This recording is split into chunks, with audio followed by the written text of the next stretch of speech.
Last class में हमने ये सीखा था कि इलेक्ट्रिक इक्विपोटेंशियल सरफेस क्या होती है। हमने इस बात को स्टार्ट किया था।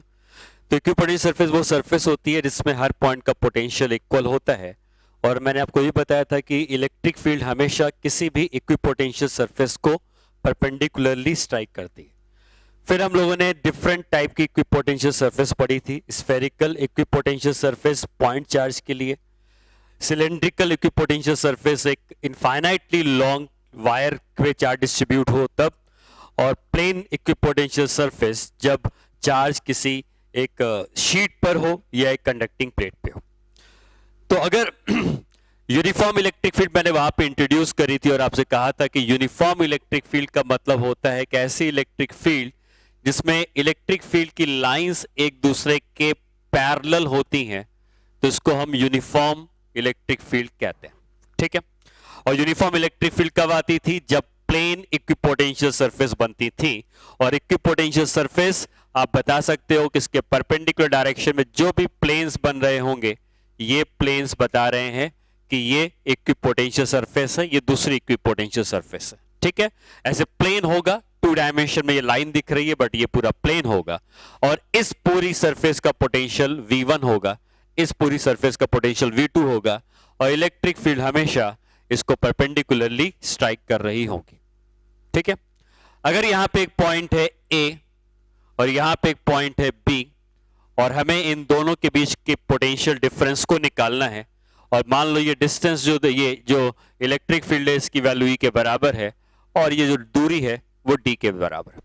तो कैसे निकालेंगे पोटेंशियल डिफरेंस किसी भी दो पॉइंट के बीच का? तो उसके लिए आपको ये पता है कि पोटेंशियल डिफरेंस निकालने के लिए हमारे पास जो रिलेशन होता है वो होता है minus of E dot D R, DV is equal to minus of E dot D R. और अगर हमें किसी भी दो पॉइंट के बीच का पोटेंशियल डिफरेंस निकालना है, तो अगर हमें A और B के बीच का डिफरेंस निकालना है, तो इसका पोटेंशियल हम लिख सकते हैं VA, इसका पोटेंशियल लिख सकते हैं VB। ठीक है। अब अगर मान लो हमारे पास A पॉइंट इधर है और B पॉइंट इधर है, और इनके बीच की जो दूरी है वो D के बराबर दी हुई है, तो आप ये कह सकते हो कि जिस डायरेक्शन में D जा रहा है उसी डायरेक्शन में हमारा R भी जा रहा है। मतलब जो हम DR का वेक्टर ले रहे हैं वो इसी डायरेक्शन में ले रहे हैं जिस डायरेक्शन में इलेक्ट्रिक फील्ड जा रही है। तो DR का वेक्टर भी इसी तरफ है, इलेक्ट्रिक फील्ड का वेक्टर भी इसी तरफ है।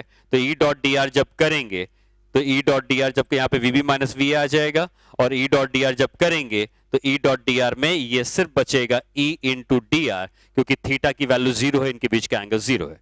यहाँ माइनस का साइन लगा रहेगा, ये A से B। अब क्योंकि इलेक्ट्रिक फील्ड कांस्टेंट है, यूनिफॉर्म इलेक्ट्रिक फील्ड का मतलब क्या होता है कि इलेक्ट्रिक फील्ड कांस्टेंट होती है, क्योंकि इलेक्ट्रिक फील्ड लाइंस जब पैरेलल हैं तो जितनी स्ट्रेंथ यहां पर है उतनी स्ट्रेंथ यहां पर है। तो इलेक्ट्रिक फील्ड को आप इंटीग्रेशन के बाहर निकाल सकते हैं, और इंटीग्रेशन के बाहर जब निकाल देंगे तो ये माइनस पहले से था, E और बाहर आ जाएगा, ये आ जाएगा DR, A से लेकर B तक के बीच की दूरी। ठीक है। अब dr को इंटीग्रेट करेंगे तो ऑब्वियसली वो पूरी दूरी आ जाएगी। dx को इंटीग्रेट करते तो x आ जाता है, dr को इंटीग्रेट करेंगे तो r आ जाएगा, और ये r a से b तक के बीच की दूरी है जो कि d के बराबर है, तो ये आ जाएगा minus of E into D के बराबर। अब ये माइनस साइन अगर हम इधर भेज दें तो हमको मिल जाएगा VA minus VB is equal to E into T. ये एक इंपॉर्टेंट रिलेशन है जो कि यूनिफॉर्म इलेक्ट्रिक फील्ड में हम कभी भी लगा सकते हैं, और रिलेशन बताता है कि अगर आपको एक पॉइंट A है और एक पॉइंट B है, दोनों इलेक्ट्रिक फील्ड की लाइन के अलोंग ही हैं, तो A से लेकर B तक अगर आप जाते हैं तो पोटेंशियल घट जाता है, और अगर पोटेंशियल घट जाता है तो A से B तक का पोटेंशियल जो घटा है उसकी वैल्यू E इंटू डी के बराबर है। VA की वैल्यू V1 के ही बराबर है, क्योंकि V1 इस पूरी सरफेस का पोटेंशियल है। तो आप ये कह सकते हो कि VA V1 के ही बराबर है और VB V2 के ही बराबर है, तो V1 माइनस V2 की वैल्यू भी E इंटू डी के बराबर है। मतलब ये दोनों एक ही पोटेंशियल सरफेस जो बनी है इनके बीच का डिफरेंस D के बराबर होगा। अब मान लीजिए आपको क्वेश्चन ये कहता है कि आपको जो पोटेंशियल डिफरेंस निकालना है वो निकालना है, मान लो यहां पे कोई पॉइंट, इस पॉइंट को मैं कह देता हूं M, और यहां पे एक पॉइंट इसको कह देता हूं N। हमको M और N के बीच का डिफरेंस निकालना है। तो m और n के बीच का डिफरेंस भी निकालना है, तो m इसी इक्विपोटेंशियल सरफेस में है, n इसी इक्विपोटेंशियल सरफेस में है, तो आप ये कह सकते हो कि m और n के बीच का डिफरेंस भी वही आएगा E इंटू डी, क्योंकि m का पोटेंशियल, a का पोटेंशियल V1 ये सब बराबर है, और n का पोटेंशियल, b का पोटेंशियल V2 ये सब बराबर है, तो चाहे a से b का डिफरेंस निकालना होता तब भी E इंटू डी आता, V1 माइनस V2 करना होता तब भी E इंटू डी आता, और m और n के बीच का डिफरेंस निकालना है तब भी E इंटू डी आता है। मतलब अगर आपको किसी भी प्रॉब्लम में यूनिफॉर्म इलेक्ट्रिक फील्ड में आपसे पूछता है कि m और n का डिफरेंस निकाल लो, निकालने को कहता है इनके बीच का, तो हम क्या करेंगे, हम m का डिफरेंस निकालेंगे इसके सामने वाले पॉइंट से। इस पॉइंट को अगर मैं O कह देता हूं, तो क्या m और O का डिफरेंस निकाला जा सकता है जैसे A और B का डिफरेंस निकाले थे? m और O का डिफरेंस कितना है? अगर इलेक्ट्रिक फील्ड के सेम डायरेक्शन में आप चलते हैं तो इलेक्ट्रिक फील्ड के सेम डायरेक्शन में डिफरेंस E इंटू डी आता है, वैसे ही m और n के बीच का डिफरेंस, m और O के बीच का डिफरेंस भी E इंटू डी आता, और m और O का डिफरेंस जो निकल जाता वही डिफरेंस m और n का भी होता, क्योंकि O और n क्या है, सेम पोटेंशियल पे है, क्योंकि ये पूरी इक्विपोटेंशियल सरफेस है। तो आपको यूनिफॉर्म इलेक्ट्रिक फील्ड में अगर किसी भी दो पॉइंट के बीच का पोटेंशियल डिफरेंस निकालने को कहा जाएगा तो आपको m और n कहा जाएगा, लेकिन निकालेंगे m और o, क्योंकि o और n सेम पोटेंशियल पर हैं, तो जितना m और o का डिफरेंस है उतना ही m और n का डिफरेंस है, क्योंकि o और n के पोटेंशियल सेम है। तो हमसे m और n पूछा था लेकिन हमने निकाला m और o का डिफरेंस। ठीक है, इसको एक प्रॉब्लम में करके समझते हैं। तो मान लो क्वेश्चन कुछ इस तरीके से दिया है कि हमें एक ग्राफ दिया हुआ है, ये हो गया, एक एक्सिस दी है, ये दूसरी एक्सिस दी है, यहाँ पे डिस्टेंस है, सेंटीमीटर में है सारे डिस्टेंस, और हमको ये कहा गया है कि ये इक्विपोटेंशियल सरफेस दी है। ठीक है, मान लो ये एक इक्विपोटेंशियल सरफेस, ये अगर ये इक्विपोटेंशियल सरफेस है तो उसके हर एक पॉइंट का पोटेंशियल सेम है। इसी के पैरेलल एक दूसरी इक्विपोटेंशियल सरफेस बना दी गई, फिर ये तीसरी इक्विपोटेंशियल सरफेस बना दी गई। ये सारी जो हैं वो इक्विपोटेंशियल सरफेसेस हैं, और सारी इक्विपोटेंशियल सरफेस अगर पैरेलल हैं तो इस बात को आप हमेशा याद रखोगे कि पैरेलल इक्विपोटेंशियल सरफेस तभी बनती हैं जब इलेक्ट्रिक फील्ड यूनिफॉर्म होती है। इसका मतलब इलेक्ट्रिक फील्ड यूनिफॉर्म रही होगी। अगर इसका पोटेंशियल हमको दिया है 10 वोल्ट, इसका पोटेंशियल हमको दिया है मान लो 20 वोल्ट, इसका पोटेंशियल है 30 वोल्ट, इसका पोटेंशियल है 40 वोल्ट, तो हम ये कह सकते हैं कि ये सारी इक्विपोटेंशियल सरफेस है। और इलेक्ट्रिक फील्ड का डायरेक्शन कैसे होता है? इलेक्ट्रिक फील्ड का डायरेक्शन इन इक्विपोटेंशियल सरफेस के परपेंडिकुलर डायरेक्शन पे होता है। तो आप ये कह सकते हैं कि इलेक्ट्रिक फील्ड कुछ इस तरीके से ट्रैवल कर रही होगी। ठीक है, और अगर इलेक्ट्रिक फील्ड इस तरीके से ट्रैवल कर रही है तो इलेक्ट्रिक फील्ड यूनिफॉर्म है, इसलिए इस तरफ ट्रैवल कर रही है, और हाई से लो की तरफ जाती है तो इलेक्ट्रिक फील्ड का जो डायरेक्शन होगा वो कहीं इस तरफ होगा। ठीक है, तो क्वेश्चन आपको ये दिया हुआ है, find the strength and direction of electric field. ठीक है, हमको इक्विपोटेंशियल सरफेस दी हुई थी, जहां तक डायरेक्शन निकालने की बात आई ये डायरेक्शन हो गए इलेक्ट्रिक फील्ड के, और हमको ये दिया हुआ है कि ये जितनी भी इक्विपोटेंशियल सरफेस है ये यहां से 30 डिग्री का एंगल बना रही। ठीक है, अच्छा, अब इलेक्ट्रिक फील्ड की स्ट्रेंथ पूछी गई है, और इलेक्ट्रिक फील्ड की स्ट्रेंथ निकालने के लिए हम इस बात का यूज करेंगे कि यूनिफॉर्म इलेक्ट्रिक फील्ड में पोटेंशियल का डिफरेंस E इंटू डी के बराबर लिखा जा सकता है, लेकिन D हमेशा वो डायरेक्शन होता है जिस डायरेक्शन में इलेक्ट्रिक फील्ड ट्रैवल कर रही है। तो अगर मान लो मैं एक पॉइंट यहां पे कंसीडर करता हूं और दूसरा पॉइंट यहां कंसीडर करता हूं, अच्छा ये भी आपको दिए होंगे कि ये कोऑर्डिनेट्स कौन कौन से हैं, तो ये ओरिजिन हो गया, ये हमको दिया है कि ये कोऑर्डिनेट है 1,0 का, ये कोऑर्डिनेट दिया है 2,0 का, ये कोऑर्डिनेट है 3,0 का, इसी तरीके से कोऑर्डिनेट है, और ये कोऑर्डिनेट सेंटीमीटर पे। ठीक है, अब अगर आपको इलेक्ट्रिक फील्ड चाहिए कि इलेक्ट्रिक फील्ड कितनी है तो पोटेंशियल का डिफरेंस पता होना चाहिए।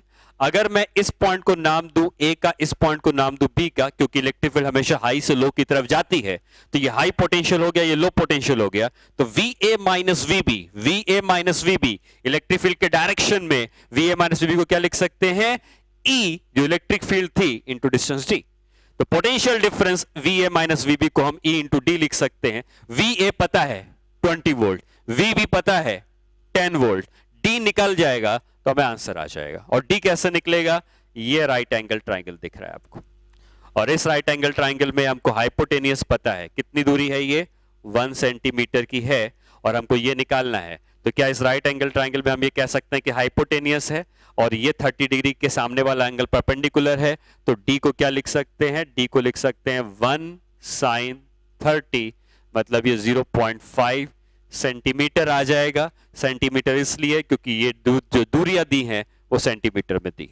बस VA का वोल्टेज कितना है? A का वोल्टेज कितना है? 20, तो यहां लिख देंगे 20, माइनस B का वोल्टेज कितना है? B का वोल्टेज है 10, लिख देंगे 10 इज इक्वल टू E हमको निकालना है, और दूरी कितनी है? 0.5, मीटर में कन्वर्ट करेंगे तो 100 से डिवाइड कर देंगे। ठीक है, अब ये इधर चला जाएगा, 100 से डिवाइड करने के बाद ये अगर 1000 हो जाता तो ये बचता 200, और ये यहाँ पे मल्टीप्लाई हो जाता इससे, तो आ जाता 2000 वोल्ट पर मीटर, ये इलेक्ट्रिक फील्ड की स्ट्रेंथ आ जाती। ठीक है, तो ये तरीका है जिसमें अगर हमको इक्विपोटेंशियल सरफेसेस दी होंगी तो इलेक्ट्रिक फील्ड का डायरेक्शन परपेंडिकुलर ले लेंगे, और इलेक्ट्रिक फील्ड के डायरेक्शन में किसी भी दो पॉइंट के बीच की दूरी अगर हमको पता है और अगर उनके बीच में पोटेंशियल का डिफरेंस पता है तो हम इलेक्ट्रिक फील्ड को कैलकुलेट कर सकते हैं। ठीक है, और अगर वही चीज इलेक्ट्रिक फील्ड में दी होती तो हम पोटेंशियल डिफरेंस भी निकाल सकते हैं। तो नेक्स्ट क्वेश्चन ये है कि find the potential difference between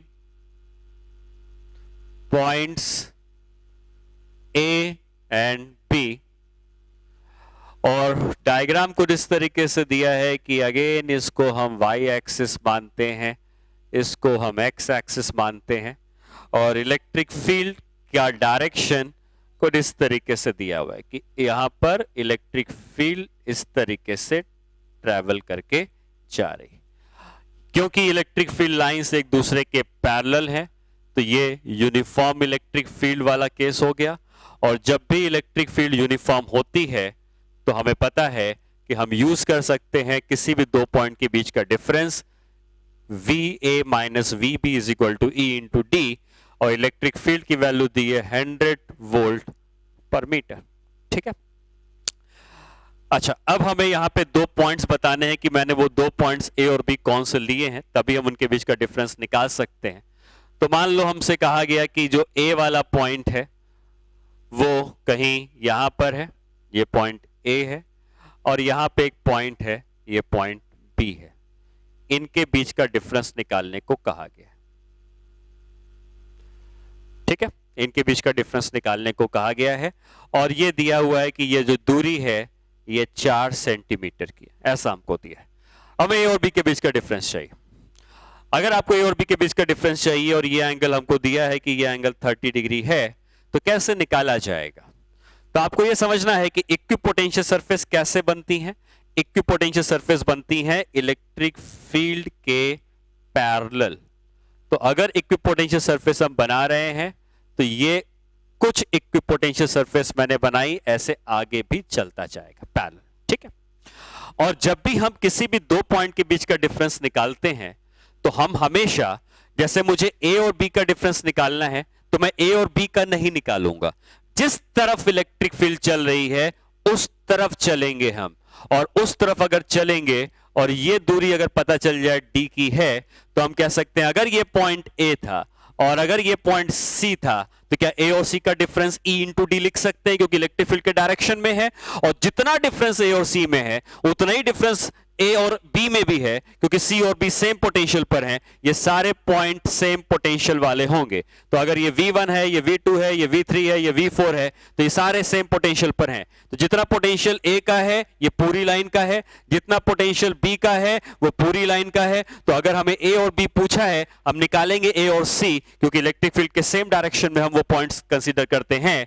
और हम ये लिख सकते हैं कि VA minus VC is equal to E into D, ये लिख सकते हैं। और हमको निकालना है A और B के बीच में, तो आप समझ सकते हैं कि C और B सेम पोटेंशियल पे हैं, जितना A और C में आएगा उतना A और B में आएगा। अब ये D कैसे निकलेगा और तो उसके लिए आप देख सकते हैं कि ये एंगल 30 डिग्री दिया है तो ये एंगल 30 डिग्री होगा, और ये एंगल 30 डिग्री है तो क्या ये एंगल 60 डिग्री हो जाएगा। आपको ये राइट एंगल ट्राइंगल दिख रहा है जिसमें ये दूरी हमको दी हुई है 4 सेंटीमीटर के बराबर, ये वाली दूरी, और हमको ये दूरी पूछी गई है। तो आप देख सकते हैं कि ये राइट एंगल ट्राइंगल में ये बेस ऑफ द ट्राइंगल है, ये हाइपोटेनियस है, तो d को लिख सकते हैं 4 cos 60, और d को अगर हम लिखते हैं 4 cos 60 तो ये आ जाएगा 2 सेंटीमीटर। ठीक है, ये d की वैल्यू आ गई, और एक बार d की वैल्यू आ गई, VA minus VC is equal to E into D. VA minus VC is equal to E की वैल्यू कितनी दी है 100 वोल्ट पर मीटर, और D की वैल्यू कितनी है 2 सेंटीमीटर, मीटर में बदलेंगे तो इतना आ जाएगा, तो ये 2 बचेगा। VA minus VC is equal to 2 volt.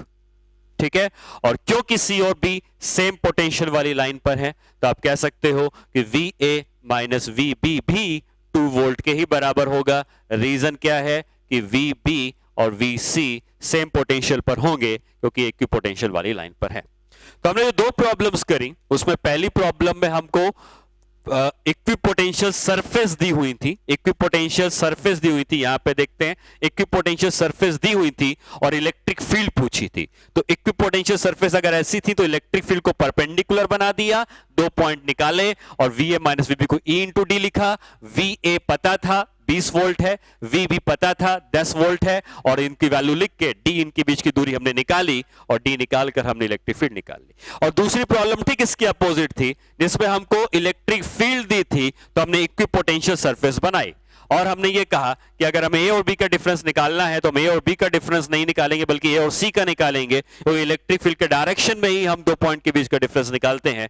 और अगर हमने A और C का डिफरेंस निकाल लिया, ज्योमेट्री लगा के D निकाल लिया, तो VA minus VC is equal to E जो दिया है इंटू D, और VA minus VC is equal to E into D। E पता है, D पता है, A और C का डिफरेंस आ गया, जितना डिफरेंस A और C का है उतना ही डिफरेंस A और B का भी हो जाएगा। ठीक है, तो ये तरीका है जिसमें हम इलेक्ट्रिक फील्ड की वैल्यू निकाल सकते हैं इक्विपोटेंशियल सरफेस का यूज करके, या एक पोटेंशियल डिफरेंस निकाल सकते हैं इलेक्ट्रिक फील्ड अगर हमको पहले से दी होगी तो। ठीक है, एक क्वेश्चन और करते हैं इसके ऊपर। मान लो पूछा है कि आपको इस तरीके से दिया है कि ये एक स्फीयर दिया हुआ है हमको, और ये दूसरा स्फीयर, ऐसे कई सारे स्फीयर्स दे दिए। इस स्फीयर का पोटेंशियल हमको दिया है 10 वोल्ट, इस स्फीयर का पोटेंशियल हमको दिया है मान लो 5 वोल्ट, और हमको दिया है कि ये जो डिस्टेंस है, ये डिस्टेंस हमको दिया हुआ है मान लो 1 मीटर, ठीक है, या 2 मीटर दिया है लेट्स। अब ये कहता है कि V1 and V2 are equipotential surfaces, then find the charge at center। तो देखिए, अगर स्फेरिकल इक्विपोटेंशियल सरफेस दी हैं तो उसका मतलब किसके लिए बनती है, पॉइंट चार्ज के लिए बनती है, और पॉइंट चार्ज अगर सेंटर में रखा होगा तो वो कितनी वैल्यू का है ये हमसे पूछा गया है। तो अगर इक्विपोटेंशियल सरफेस है तो यहां पॉइंट चार्ज रखा है, अब पॉइंट चार्ज अपने से r की दूरी पर कितना पोटेंशियल बनाता है, KQ बाई R। ये पोटेंशियल अगर 10 वोल्ट दिया है तो 10 लिख देते हैं, K की वैल्यू को K ही रहने देते हैं, Q हमको निकालना है, और R कितना दिया है 2 मीटर, तो हम कह सकते हैं Q की वैल्यू आ जाएगी 20 डिवाइडेड बाई K। तो यहां पे K की वैल्यू अगर हम पुट कर दें तो 20 divided by 9 into 10 to the power 9, तो Q आ जाएगा अप्रोक्सीमेटली 9 to 18, और फिर पॉइंट लगा देंगे तो फिर ये 20, तो 2.2 into 10 to the power -9 coulomb, इतना चार्ज कहीं सेंटर पर रखा होना चाहिए। ठीक है, इलेक्ट्रिक डायपोल के बारे में हम लोग सीखेंगे आज। तो इलेक्ट्रिक डायपोल क्या होता है,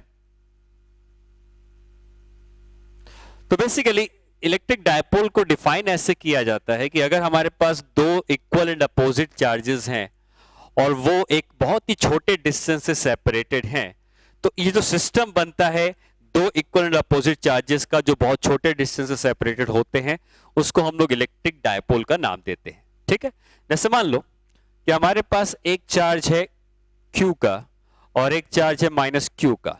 अब कहोगे कि इन दोनों को छोड़ देंगे तो भाई ये दोनों तो एक दूसरे की तरफ भाग जाएंगे, बिल्कुल। तो हम इन दोनों को फिक्स करके रखते हैं और ये दोनों चार्जेस एक दूसरे से कुछ दूरी पर फिक्स करके रखे हुए हैं। मान लो इनके बीच की दूरी L के बराबर। तो ये जो सिस्टम बना है, इस सिस्टम को हम कहते हैं इलेक्ट्रिक डायपोल, जिसमें इक्वल एंड अपोजिट चार्जेस एक स्मॉल सेपरेशन से एक दूसरे से दूरी पर होते हैं। अब इस इलेक्ट्रिक डायपोल जो बना है, इससे हम इसकी डेफिनेशन क्या है ये समझते हैं। तो डेफिनेशन यही है कि two equal and opposite charges when separated by small distance, then this system is called electric dipole. ठीक है। अब जो भी इलेक्ट्रिक डायपोल बनता है, इसको हम डिफाइन करते हैं एक फिजिकल क्वांटिटी, इसको हम कहते हैं इलेक्ट्रिक डायपोल मोमेंट। तो अब ये इलेक्ट्रिक डायपोल मोमेंट है क्या? तो इलेक्ट्रिक डायपोल मोमेंट जो हम किसी भी डायपोल का डिफाइन करेंगे, ये बेसिकली एक वेक्टर क्वांटिटी होती है और इसको सिंबल P से रिप्रेजेंट करते हैं। ठीक है। और इसकी जो यूनिट होती है वो कूलम्ब मीटर होती है। तो अब इसको डिफाइन कैसे करते हैं हम लोग? जैसा अगेन हम इस एग्जांपल को लेते हैं, Q और माइनस Q के चार्ज L के डिस्टेंस सेपरेटेड हैं, तो एक वेक्टर बनाते हैं और ये वेक्टर का जो डायरेक्शन होगा, ये वेक्टर का डायरेक्शन अगर नेगेटिव चार्ज से स्टार्ट करके पॉजिटिव चार्ज की तरफ जा रहा है, तो ये जो वेक्टर बनता है नेगेटिव से पॉजिटिव चार्ज की तरफ, इसको हम इलेक्ट्रिक डायपोल मोमेंट कहते हैं, इस डायपोल का। और इस इलेक्ट्रिक डायपोल मोमेंट का डायरेक्शन हमेशा नेगेटिव चार्ज से पॉजिटिव चार्ज की तरफ होता है और उसकी वैल्यू होती है कि कौन से वो इक्वल एंड अपोजिट चार्जेस थे, Q और माइनस Q के। तो Q और माइनस Q में Q ही लिखते हैं, Q into separation between those two charges. ये इस इलेक्ट्रिक डायपोल मोमेंट का मैग्नीट्यूड है। और डायरेक्शन किधर है? Direction of vector P is from negative charge to positive charge. ठीक है। तो ये क्लियर हो गया कि इलेक्ट्रिक डायपोल मोमेंट की वैल्यू क्या है, Q into separation between the charges, और इसका डायरेक्शन होता है हमेशा नेगेटिव चार्ज से पॉजिटिव चार्ज की तरफ। ठीक है। अब इसके बारे में थोड़ा और समझते हैं। अगर हमारे पास एक नेगेटिव चार्ज मान लो यहां रखा है, एक पॉजिटिव चार्ज यहां रखा है और एक पॉजिटिव चार्ज यहां रखा है, तो मैं आपसे पूछूं कि कितने डायपोल हैं? तो अगर आप इस पूरे सिस्टम को देखेंगे तो एक नेगेटिव चार्ज है, एक पॉजिटिव चार्ज है। हमेशा जो डायपोल बनता है वो एक नेगेटिव और पॉजिटिव से बनता है। तो अगर मान लो आपने इन दोनों को कंसीडर किया, तो आप ये कह सकते हैं कि ये एक डायपोल बना है नेगेटिव से पॉजिटिव की तरफ, तो एक ही डायपोल है और ये अपना आइसोलेटेड चार्ज है, आप ये कह सकते हो। ठीक है। मतलब आप ये नहीं कह सकते कि एक ही समय पर ये इसके संग भी डायपोल बनाएगा, इसके संग। अगर ये इसके संग डायपोल बना चुका है तो फिर ये इसके संग डायपोल नहीं बना सकता है। ठीक है। या ऐसा भी हो सकता था कि अगर हम इन दोनों को कंसीडर करते तो ये इसके संग डायपोल बना लेता, लेकिन अगर ये इसके संग डायपोल बना लेता तो फिर उसके संग डायपोल नहीं बन पाता। तो एट ए टाइम एक ही डायपोल बनेगा, दूसरा डायपोल नहीं बना सकते। ठीक है। तो हम ये कह सकते हैं at a time charge minus Q will form dipole with only one charge Q। ठीक है। एक समय पर वो दो चार्ज से डायपोल नहीं बना सकता। हाँ, लेकिन अगर ऐसा कहीं होता कि ये -2Q का चार्ज है, ये Q है और ये Q है, तब आप ये कह सकते हो कि भाई यहां पर -2Q है, तो -2Q मतलब 2 -Q है, और अगर 2 -Q है तो ये इसके साथ डायपोल बना लेगा एक -Q, जिसको हम वेक्टर P1 कह देते हैं डायपोल का, और एक डायपोल बना लेगा इसके साथ दूसरा वाला -Q।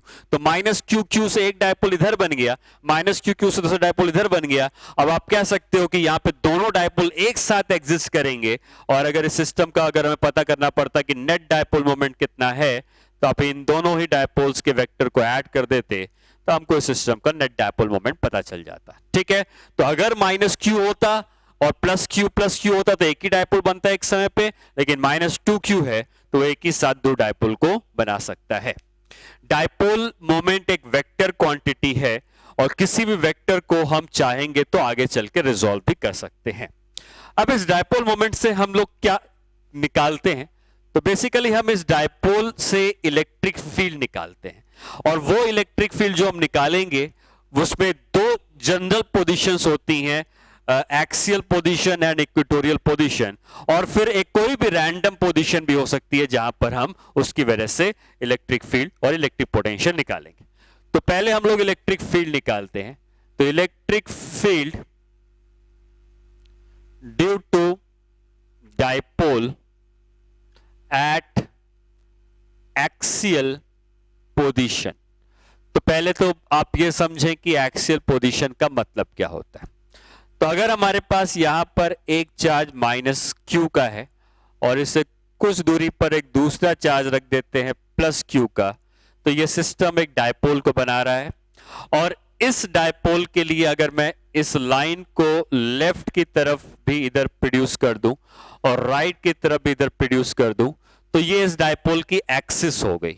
और हम इस डायपोल की जो एक्सिस है, इस एक्सिस में किसी पॉइंट पर इलेक्ट्रिक फील्ड निकालते हैं और वो पॉइंट जहां पर इलेक्ट्रिक फील्ड निकालते हैं वो इस डायपोल से हमेशा एक लार्ज डिस्टेंस पर निकालते हैं। अगर हम स्मॉल डिस्टेंस पर निकालेंगे तो dipole as a system consider करने का कोई मतलब नहीं रह जाएगा, तब माइनस क्यू का अलग और प्लस क्यू का अलग से हम इलेक्ट्रिक फील्ड निकालनी पड़ेगी। लेकिन जब लार्ज डिस्टेंस पे निकालते हैं तो हमारे पास एक इलेक्ट्रिक फील्ड का एक फॉर्मूला या अप्रोक्सीमेशन आ जाता है जो लार्ज डिस्टेंस के लिए यूज किया जा सकता है। अब आता है कि जहां तक इलेक्ट्रिक फील्ड के डायरेक्शन की बात है, तो इलेक्ट्रिक फील्ड है किस तरफ। तो ये प्लस चार्ज है माइनस चार्ज दोनों बराबर है। यहां पर अगर आप आते हो तो प्लस वाला फील्ड अपने से दूर बना रहा होगा, लेकिन माइनस वाला फील्ड अपनी तरफ बना रहा होगा। दोनों फील्ड अपोजिट होंगी, माइनस वाले की फील्ड उसकी तरफ होगी, प्लस वाले की फील्ड उससे दूर होगी। लेकिन क्योंकि ये प्लस चार्ज के ज्यादा नजदीक है तो प्लस चार्ज डोमिनेट करेगा और इलेक्ट्रिक फील्ड का जो डायरेक्शन होगा वो राइट डायरेक्शन में होगा। इसी तरीके से इधर के हर पॉइंट पर इलेक्ट्रिक फील्ड का जो डायरेक्शन है वो राइट की तरफ। ठीक है, वहीं अगर हम इधर आ जाते हैं तो इधर जब आ जाते हैं तो नेगेटिव चार्ज के ज्यादा नजदीक है, पॉजिटिव चार्ज से दूर है, तो नेगेटिव चार्ज डिसाइड करेगा और नेगेटिव चार्ज फील्ड अपनी तरफ बनाता है, तो नेगेटिव चार्ज की फील्ड इसकी तरफ है तो इलेक्ट्रिक फील्ड का डायरेक्शन इस तरफ है। हम जो इलेक्ट्रिक फील्ड निकालेंगे वो या तो बहुत लार्ज डिस्टेंस राइट में या बहुत लार्ज डिस्टेंस लेफ्ट में निकालेंगे, क्योंकि वही इलेक्ट्रिक फील्ड के डायपोल का फॉर्मूला होता है जो हमें यूज करना है। लेकिन अगर इनके बीच में इलेक्ट्रिक फील्ड निकालने को कहा जाएगा तो डायपोल का फॉर्मूला काम नहीं करेगा, वो एक अलग केस हो जाएगा। इसमें नेगेटिव चार्ज अलग बनाएगा KQ1/r², पॉजिटिव चार्ज अलग बनाएगा KQ2/r², और यहां पर हम नेट फील्ड निकाल सकते हैं। और यहां पे जो फील्ड का डायरेक्शन है ये उल्टा होता है, क्योंकि प्लस वाला अपने से दूर बना रहा है, नेगेटिव वाला अपनी तरफ बना रहा है, तो फील्ड का डायरेक्शन इधर होता है। तो बस इसमें इतना याद रखना है कि अगर हम इसके बीच की जगह छोड़ दें तो इलेक्ट्रिक फील्ड हमेशा राइट की तरफ ट्रेवल कर रही है और हमें फील्ड यहां से लार्ज डिस्टेंस इधर या लार्ज डिस्टेंस उधर ही कैलकुलेट करनी है, ये फील्ड नहीं कैलकुलेट करनी है डायपोल की वजह से। और अगर हम लार्ज डिस्टेंस पर आ चुके हैं और अब हमें फील्ड अगर कैलकुलेट करनी है, मान लो इस पॉइंट पर ये फील्ड इधर जा रही है और हमें इस पॉइंट पे फील्ड कैलकुलेट करनी है, तो ये फील्ड कितनी है ये हमें पता करनी है। तो इस फील्ड को पता करने के लिए हम डायपोल का सेंटर कंसीडर करेंगे और सेंटर से हम ये मानेंगे कि हम जहां पर इलेक्ट्रिक फील्ड निकालना चाहते हैं वो दूरी r के बराबर है, और ये r जहां पर हम फील्ड निकालना चाहते हैं ये डायपोल की जो खुद की लेंथ है l, जो लेंथ है l उससे बहुत बड़ी है। मतलब l हो सकता है कुछ मिलीमीटर्स या कुछ माइक्रोमीटर्स में हो, और जो जो r होगा वो कुछ मीटर्स में होगा, तो बहुत बड़ा है r as compare to l। अब अगर हम एग्जैक्टली सेंटर पे हैं, इनके बीच की दूरी अगर l के बराबर थी, तो ये दूरी अगर l के बराबर थी तो आप ये कह सकते हो कि ये दोनों दूरी आधी आधी हो गई हैं, l/2 और l/2। तो ये दूरी l/2 की हो गई है और सिमिलरली ये दूरी भी l/2 की हो गई है। ठीक है, यहां पर -q का चार्ज रखा है, यहां पे +q का चार्ज रखा है। जिस पॉइंट पर हम इलेक्ट्रिक फील्ड निकालना चाहते हैं वहां पर दो लोग इलेक्ट्रिक फील्ड प्रोड्यूस कर रहे हैं, एक पॉजिटिव चार्ज फील्ड प्रोड्यूस कर रहा होगा जिसकी फील्ड राइट में होगी, एक नेगेटिव चार्ज फील्ड प्रोड्यूस कर रहा होगा जिसकी फील्ड लेफ्ट में होगी। ठीक है, तो अगर मैं कहता हूं कि पॉजिटिव चार्ज की फील्ड E1 है और नेगेटिव चार्ज की फील्ड उसकी तरफ आएगी जो E2 है, तो E1 और E2 बराबर नहीं है, E1 बड़ा होगा क्योंकि E1 पॉजिटिव चार्ज की फील्ड है और पॉजिटिव चार्ज से वो पॉइंट ज्यादा नजदीक है। अब इस पॉइंट की नेट इलेक्ट्रिक फील्ड क्या लिख सकते हैं? E1 minus E2। तो अगर हमें लिखना है कि इस पॉइंट की नेट इलेक्ट्रिक फील्ड कितनी है तो हम लिख सकते हैं कि E1 की फील्ड निकालकर E2 की फील्ड माइनस कर दें तो नेट फील्ड आ जाएगी। अब E1 की फील्ड कौन सी है? इस पॉजिटिव चार्ज से है, तो पॉजिटिव चार्ज अपने से ये दूरी कितनी हो जाएगी? ये दूरी r की है और ये l/2 की है, तो ये दूरी कितनी हो जाएगी? r माइनस l/2 और उसकी फील्ड कितनी आ जाएगी? फील्ड आ जाएगी kq बाई वो दूरी r माइनस l/2 का होल स्क्वायर। ठीक, उसी तरीके से नेगेटिव चार्ज से ये दूरी कितनी है? यहां से यहां तक तो r हो गया, l/2 और जुड़ जाएगा तो इसकी फील्ड हो जाएगी kq by r plus l/2 का होल स्क्वायर। हम जब स्केलर फॉर्म का लिखते हैं रिजल्ट तो चार्ज को विदाउट साइन पुट करते हैं। ये इस पॉजिटिव चार्ज की फील्ड है, ये इस नेगेटिव चार्ज की फील्ड है, दोनों फील्ड अपोजिट है, माइनस करना पड़ेगा। अब अगर माइनस करना पड़ेगा तो माइनस हम करते हैं, लेकिन आप अगर ध्यान दें तो ये KQ दोनों में सेम है, तो आप चाहो तो KQ को कॉमन ले लो और KQ को कॉमन लेने के बाद यहां पर दो टर्म बचेंगे और दो टर्म जो बचते हैं उसमें दोनों टर्म डेनोमिनेटर में है और डेनोमिनेटर में है, अगर आप उसको न्यूमरेटर में लाना चाहें तो ये हो जाएगा r माइनस l/2 की पावर -2 और यहां पे हो जाएगा ये पहला term minus r plus l/2 की पावर -2। मैं दोनों को न्यूमरेटर में ले आऊं।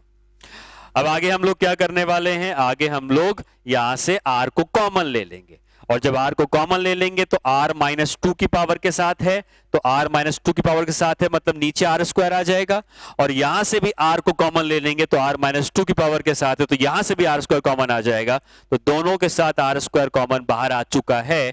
यहां बचेगा 1 माइनस l/2 r, क्योंकि r बाहर निकल गया था, डेनोमिनेटर में आ जाएगा -2 और 1 प्लस l/2 r, यहां भी पावर -2।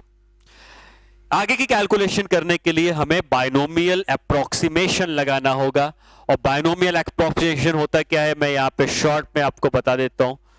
बाइनोमियल अप्रोक्सीमेशन में होता क्या है कि अगर आपको इस तरीके का कोई फॉर्म दिया है 1 प्लस एक्स की पावर n, जहां पे x बहुत ही छोटा नंबर है, x इज वेरी स्मॉल, तो फिर हम जब इसको अप्रोक्सीमेट करते हैं तो ये n जाके इससे मल्टीप्लाई हो जाता है और ये 1 प्लस nx हो जाता है। यहां प्लस माइनस कुछ भी हो सकता है, तो यहां पर भी मैं प्लस माइनस कुछ भी लिख देता हूं। ये प्लस होता तो 1 प्लस nx हो जाता, माइनस होता तो 1 माइनस nx। ठीक है, वही बाइनोमियल अप्रोक्सीमेशन अगर इधर लगाए तो ये हमारा पूरा x है और ये x बहुत छोटा इसलिए है क्योंकि r बहुत बड़ा है, r बहुत बड़ा है तो ये x बहुत छोटा है और ये 1 माइनस एक्स की पावर n का फॉर्म हो जाएगा और 1 माइनस एक्स की पावर n का फॉर्म हो जाएगा तो e की वैल्यू में kq बाई आर स्क्वायर पहले से बाहर था। यहां पे अप्रोक्सीमेशन लगाएंगे तो -2 जाके इससे मल्टीप्लाई हो जाएगा, -2 जाके मल्टीप्लाई होगा तो माइनस माइनस प्लस हो जाएगा, 2 कैंसिल हो जाएगा, क्या बचेगा 1 plus L by R minus. उसी तरीके से ये -2 इधर जाके मल्टीप्लाई हो जाएगा, 2 कैंसिल हो जाएगा, क्या बचेगा 1 माइनस एल बाई आर।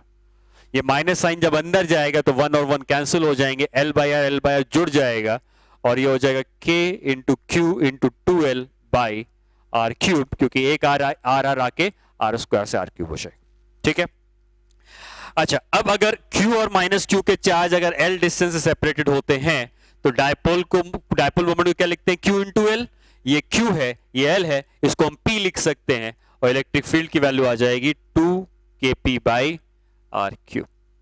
ये रिजल्ट है जो याद रखना है कि किसी भी इलेक्ट्रिक डायपोल के एक्सिस में अगर हम बहुत ज्यादा लार्ज डिस्टेंस पर चले जाते हैं तो उस लार्ज डिस्टेंस पे जो इलेक्ट्रिक फील्ड की वैल्यू होती है वो 2 kp बाई आर क्यूब के बराबर होती है। ठीक है, ये एक्सियल पोजीशन की इलेक्ट्रिक फील्ड का फॉर्मूला है। चाहे आप राइट में आते हैं एक्सियल पोजीशन में डायपोल से बहुत दूर पर, या लेफ्ट में जाते हैं एक्सियल पोजीशन पे डायपोल से बहुत दूर पर, दोनों जगहों पर यह फॉर्मूला काम करेगा और इसकी वैल्यू 2kp/r³ के बराबर है। ठीक है, साथ ही साथ क्योंकि हम इलेक्ट्रिक फील्ड निकाल रहे हैं तो मैं चाहूंगा कि हम पोटेंशियल भी निकालते जाएं। तो अगर हम पोटेंशियल निकालना चाहते हैं कि इस पॉइंट पे कितना होगा, तो पोटेंशियल भी कैलकुलेट करते हैं। पोटेंशियल कैलकुलेट करते हैं तो पोटेंशियल एट एक्सियल पोजीशन में हमें सेम तरीका अपनाना पड़ेगा कि प्लस क्यू की वजह से पोटेंशियल निकालेंगे, माइनस क्यू की वजह से पोटेंशियल निकालेंगे, नेट पोटेंशियल आ जाएगा। तो प्लस क्यू वाला कितना पोटेंशियल बनाएगा, के क्यू बाई, उससे कितनी दूरी है, R minus L by two, plus दूसरा चार्ज है माइनस क्यू का, तो K minus Q by R minus L by two. ठीक है, R plus L by two, sorry, ये हो गया इसकी पोटेंशियल की वैल्यू। अब इसको भी वही बायनोमियल एक्सपेंशन से हम अप्रोक्सीमेट करेंगे। तो पहले तो के क्यू कॉमन ले लेंगे, ठीक है, यहां से आर भी कॉमन ले लेंगे दोनों से। पहले के पास बचेगा ऊपर 1, नीचे बचेगा 1 minus L by two R. क्यों, क्योंकि आर कॉमन हो गया है तो एल बाई टू आर बचेगा, और यहां पे -1 1 plus L by two R. ठीक है, अब इसको हम ले जाएंगे न्यूमरेटर में। जब न्यूमरेटर में ले जाएंगे तो ये कितना हो जाएगा, ये हो जाएगा 1 minus L by two R की power -1 minus 1 plus L by two R की पावर -1। ठीक है, बायनोमियल अप्रोक्सीमेशन लगाना है तो -1 यहां से अंदर चला जाएगा, ये -1 अंदर चला जाएगा, ये बचेगा के क्यू बाई आर, क्या बचेगा 1 plus L by two R पहला, minus 1 minus L by two R. जब ब्रैकेट खोलेंगे तो 1 और 1 कैंसिल हो जाएगा, एल बाई टू आर जुड़ के एल बाई आर बचेगा, और एल बाई आर बचेगा तो ये हो जाएगा K Q by L by R, तो K Q L by R square, and Q into L is electric dipole moment of this dipole. तो what you can say the net potential at that point is equal to, इसको हम P लिख रहे हैं तो K P by R square. ये electric potential की value होगी at an axial position at a distance of R. बस इसमें एक बात याद रखनी होगी कि ये जो पोटेंशियल की वैल्यू है, ये पोटेंशियल की वैल्यू हमने यहां पर निकाली है। अगर तुम पॉजिटिव चार्ज से ज्यादा नजदीक होगे तो वहां का पोटेंशियल पॉजिटिव आएगा, और वहीं अगर तुम नेगेटिव चार्ज से ज्यादा नजदीक हो जाओगे उस तरफ तो वो पोटेंशियल नेगेटिव हो जाएगा। मतलब जो पोटेंशियल की value KP by R square है वो इधर के पॉइंट के लिए है कि पोटेंशियल की value KP by R square है, लेकिन अगर हम यहां चले आएंगे तो पोटेंशियल की value minus KP by R square लिखनी पड़ेगी, क्योंकि ये नेगेटिव चार्ज के ज्यादा नजदीक है। ये पोटेंशियल पर ध्यान देना है, इलेक्ट्रिक फील्ड में कोई अंतर नहीं है। इलेक्ट्रिक फील्ड यहां पर भी निकालेंगे तो वही ई आएगा, यहां भी निकालेंगे वही ई आएगा। इलेक्ट्रिक फील्ड में कोई अंतर नहीं है। पॉजिटिव चार्ज के ज्यादा नजदीक वाले पॉइंट पर पोटेंशियल पॉजिटिव होगा, नेगेटिव चार्ज के ज्यादा नजदीक वाले पॉइंट पर पोटेंशियल नेगेटिव होगा। ठीक है, ये एक्सियल पोजीशन पर इलेक्ट्रिक फील्ड हो गई। उसी तरीके से अब हम इक्वेटोरियल पोजीशन कंसीडर करेंगे और वहां पर भी हम इलेक्ट्रिक फील्ड और पोटेंशियल फाइंड आउट करेंगे। अब होता क्या है इक्वेटोरियल पोजीशन, तो electric field at equatorial position. Equatorial position का मतलब क्या है आप ऐसे समझ सकते हैं, जैसे मान लो ये डायपोल है और इसमें माइनस क्यू का चार्ज इधर रखा है, प्लस क्यू का चार्ज इधर रखा है। तो ये तो एक्सिस थी, ये एक्सिस इधर से आके इधर निकल गई थी, वो एक्सियल पोजीशन थी। लेकिन अब डायपोल के सेंटर से अगर आप ऊपर कहीं आ जाते हैं, इसके परपेंडिकुलर आते हैं, परपेंडिकुलर बाइसेक्ट करते हुए आते हैं, ये जो पोजीशन है इक्वेटोरियल, क्या अकेली यही पोजीशन इक्वेटोरियल है? ये पोजीशन भी इक्वेटोरियल है। नीचे परपेंडिकुलर आएंगे तो ये भी इक्वेटोरियल हो जाएगी।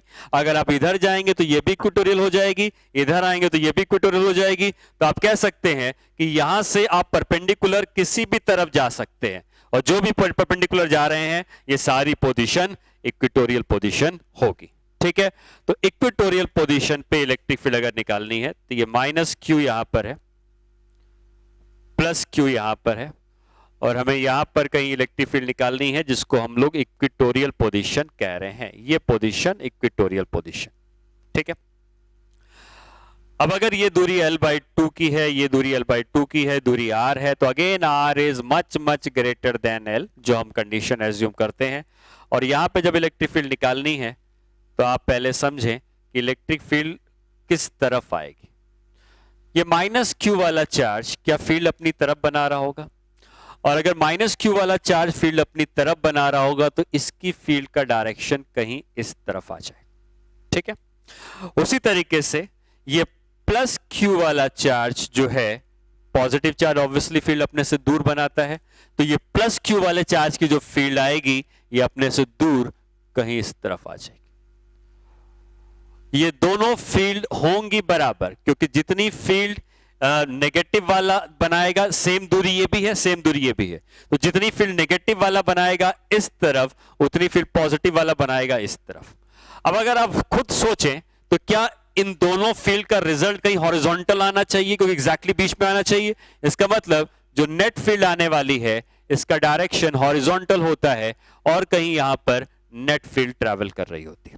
और अगर नेट फील्ड इस तरफ ट्रैवल कर रही है तो आप ये कह सकते हैं कि इस इलेक्ट्रिक फील्ड का हॉरिजॉन्टल कंपोनेंट, इस इलेक्ट्रिक फील्ड का हॉरिजॉन्टल कंपोनेंट दोनों जोड़ दें तो टोटल फील्ड आ जाएगी, क्योंकि इस इलेक्ट्रिक फील्ड जो इधर दिख रही है इसका वर्टिकल नीचे आता, इस इलेक्ट्रिक फील्ड इधर दिख रही है इसका वर्टिकल ऊपर आता, वर्टिकल ऊपर वर्टिकल नीचे कैंसिल हो जाता, और नेट इलेक्ट्रिक फील्ड जो आती वो सिर्फ हॉरिजॉन्टल आती।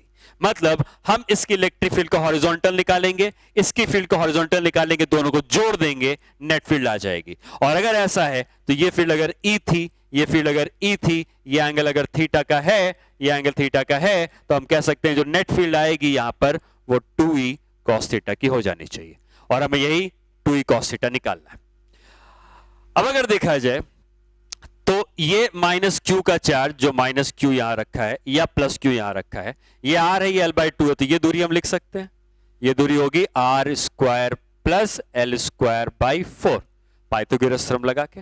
और कोई भी चार्ज अपने से इतनी दूरी पर जो फील्ड बनाएगा, सिर्फ मैं E लिखता तो वो कितना होता, k × q डिवाइडेड बाई इस दूरी का स्क्वायर, k/q बाई डिस्टेंस का स्क्वायर, और इसका स्क्वायर करते तो आता r² + l²/4। ये इलेक्ट्रिक फील्ड अकेला नेगेटिव या अकेला पॉजिटिव बना रहा है, लेकिन नेट इलेक्ट्रिक फील्ड की वैल्यू कितनी है, नेट इलेक्ट्रिक फील्ड की वैल्यू है 2E cos थीटा, ये नेट इलेक्ट्रिक फील्ड की वैल्यू है। अब इस नेट इलेक्ट्रिक फील्ड की वैल्यू में 2E की वैल्यू है kq divided by r² + l²/4, ये हो गया, ठीक है, इनटू cos थीटा। अब अगर इस ट्रायंगल में आते हैं तो ये थीटा है, तो ये 90 - थीटा हो जाएगा, क्योंकि ये परपेंडिकुलर है इसके, 90 - थीटा हो जाएगा, और ये 90 - थीटा है तो ये थीटा हो जाएगा, और cos थीटा को लिख सकते हैं बेस डिवाइडेड बाई हाइपोटेनियस। तो बेस कितना है, l/2 का है, और हाइपोटेनियस कितना है, √r² + l²/4। ठीक है, ये 2 और 2 यहां से कैंसिल हो गया, ये बचेगा KQL, और नीचे बचेगा r² + l²/4 की पावर हाफ, यहां पे 1 था, रूट का मतलब हाफ होता है, तो ये पावर हो गई 3/2। ठीक है, अब यहां से r² को कॉमन ले लेंगे। जब r² को कॉमन लेंगे तो r² बाहर तो आएगा, लेकिन r² के बाहर आने पर इसकी पावर 3/2 है, तो r² जो बाहर आया है इसकी पावर अगर 3/2 है तो 2 और 2 कैंसिल, कितना बचेगा, r³। तो r² को कॉमन लेंगे तो बाहर r³ बच जाएगा, तो लिख सकते हैं KQL/r³, अंदर बचेगा 1 + l²/4r², ये r² बाहर निकाला था नीचे आ जाएगा, और पावर इसकी है 3/2। क्यों बाहर निकाला गया, क्योंकि हम बायनोमियल अप्रोक्सीमेशन लगा पाए। अब इसको हम ऊपर ले जाते हैं, जब इसको ऊपर ले जाते हैं तो ये कितना बन जाएगा, इलेक्ट्रिक फील्ड की जो नेट वैल्यू हम बात कर रहे हैं, इस इलेक्ट्रिक फील्ड की नेट वैल्यू को लिख सकते हैं, ये है KQL/r³, ये ऊपर चला जाएगा तो हम क्या लिख सकते हैं, 1, या एक काम आप ये भी कर सकते हैं कि एक्चुअली ये जो वैल्यू है ये बहुत छोटी है। आप खुद सोचो कि L अगर R से बहुत छोटा है तो l² r² से क्या और भी ज्यादा छोटा हो जाएगा, बहुत ज्यादा छोटा हो जाएगा। और जब आर स्क्वायर से एल स्क्वायर बहुत ज्यादा छोटा हो चुका है, तो ये जो वैल्यू आपको दिख रही है, जो यहां पे लिखी है, ये वैल्यू इतनी छोटी है कि 1 के कंपैरिजन में आप चाहें तो इसको निगलेक्ट भी कर सकते हैं। और अगर हमने इसको 1 के कंपैरिजन में निगलेक्ट कर दिया है तो बायनोमियल अप्रोक्सीमेशन की जरूरत है ही नहीं। आप ये मान सकते हैं कि ये पूरा टर्म जो है ये सिर्फ 1 के ही बराबर, क्योंकि ये वैल्यू बहुत छोटी है, और 1 की पावर 3/2 करोगे तो 1 ही बचेगा, और इलेक्ट्रिक फील्ड की value K Q L upon R cube. यहां पे Q इंटू एल क्या है? Q into L electric dipole moment है। तो हम ये कह सकते हैं कि जो नेट इलेक्ट्रिक फील्ड आती है के पी बाई आर क्यूब के बराबर आती है। एक्सियल पोजीशन पे क्या आती थी? 2 K P by R cube. Equatorial position पे आती है के पी बाई आर क्यूब। अंतर ये है कि यहां पर अगर इलेक्ट्रिक डायपोल मोमेंट का वेक्टर अगर इस तरफ जा रहा है नेगेटिव से पॉजिटिव, तो जो नेट इलेक्ट्रिक फील्ड आ रही है, ये नेट इलेक्ट्रिक फील्ड हमेशा इलेक्ट्रिक डायपोल के अपोजिट डायरेक्शन पे होती है।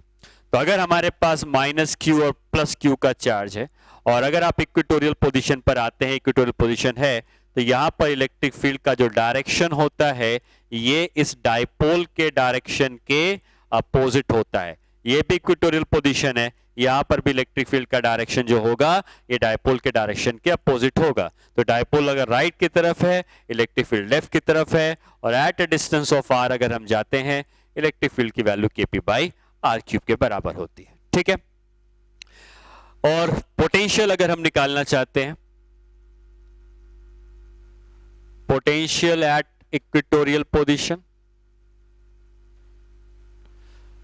तो पोटेंशियल का फॉर्मूला होता है के क्यू बाई उस चार्ज से distance R square plus L square by 4 plus K minus Q by वही formula R square plus L square by 4। आप देख सकते हैं ये दोनों बराबर हैं, इसलिए नेट पोटेंशियल 0 आता है, होना भी चाहिए। अगर आप माइनस क्यू से यहां पर गए और प्लस क्यू से यहां पे गए, तो माइनस क्यू से जितनी दूर गए प्लस क्यू से भी उतनी दूर गए, जितना नेगेटिव पोटेंशियल है उतना पॉजिटिव पोटेंशियल है। तो इक्वेटोरियल पोजीशन के हर पॉइंट पर जो पोटेंशियल होता है वो हमेशा 0 होता है। इक्वेटोरियल पोजीशन पे electric field KP by R cube होती है। एक्सियल पोजीशन पे electric field 2 KP by R cube के बराबर आई थी। ठीक है। और एक्सियल पोजीशन पे जो पोटेंशियल था वो केपी बाई आर स्क्वायर के बराबर आया था। ठीक है। तो ये इलेक्ट्रिक फील्ड और इलेक्ट्रिक पोटेंशियल की वैल्यूज हैं किसी भी इलेक्ट्रिक डायपोल के लिए। उसकी एक्सियल पोजीशन ये, इक्वेटोरियल पोजीशन ये, और एक जनरल पोजीशन भी हो सकती है, कहीं पर भी और निकालोगे तो वो उसकी जनरल पोजीशन कही जाएगी। ठीक है। तो हम लोगों ने अभी तक ये सीख लिया कि कोई भी इलेक्ट्रिक डायपोल को डिफाइन कैसे किया जाता है, और फिर उस इलेक्ट्रिक डायपोल की वजह से इलेक्ट्रिक फील्ड एक्सियल पोजीशन या इक्वेटोरियल पोजीशन में कितनी आती है। इक्वेटोरियल एक्सियल पोजीशन की इलेक्ट्रिक फील्ड हमने जो सीखी है या पोटेंशियल सीखा है, अब हम लोग नेक्स्ट क्लास में जो सीखेंगे वो होगा कि जनरल पोजीशन पर क्या होती है। जनरल पोजीशन का मतलब एक्सियल पोजीशन इसी एक्सिस पे होती थी, इक्वेटोरियल इसी एक्सिस यहीं पे कहीं पे निकालना होगा, लेकिन जनरल पोजीशन मतलब कहीं पर भी किसी भी एंगल थीटा पे जब निकालना होगा इसको जनरल पोजीशन कहेंगे। तो उस जनरल पोजीशन पर उसकी इलेक्ट्रिक फील्ड या इलेक्ट्रिक पोटेंशियल कितना होगा इलेक्ट्रिक डायपोल का, उसको सीखेंगे। प्रॉब्लम्स करेंगे जो इलेक्ट्रिक डायपोल के बीच के ऊपर आती हैं। ठीक है। फिर हम लोग इलेक्ट्रिक डायपोल की पोटेंशियल एनर्जी भी कैलकुलेट करेंगे। इलेक्ट्रिक डायपोल को अगर हम किसी एक्सटर्नल इलेक्ट्रिक फील्ड में रख दें तो उस पर टॉर्क कितना लगता है ये हम कैलकुलेट करेंगे।